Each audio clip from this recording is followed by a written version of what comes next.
আজকের রেসিপি চিংড়ি মাছ দিয়ে পুঁই শাক কুমড়োর ঘন্ট। এটি বানানোর জন্য প্রথমে কড়াইতে সরষের তেল দিয়ে তেল গরম হয়ে গেছে, এবারে দিয়ে দেবো চিংড়ি, দিয়ে দেবো নুন, এর মধ্যে দিয়ে দেবো কালো জিরে। চিংড়ি ভাজা হয়ে গেছে, এবার দিয়ে দেবো কুমড়ো পুঁই শাক, এবার দিয়ে দেবো লবণ,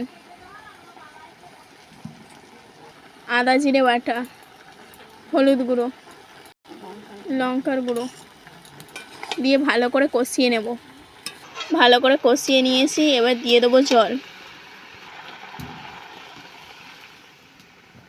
টেস্টের জন্য একটু হালকা করে মিষ্টি দিয়ে দেবো, না হলে কুমড়ো ঘন্ট ভালো লাগে না। আমাদের রেডি হয়ে গেছে কুমড়ো ঘন্ট, এবার আমরা নামিয়ে নেব। এই রেসিপিটি যদি আপনাদের ভালো লেগে থাকে তাহলে একটি লাইক করবেন।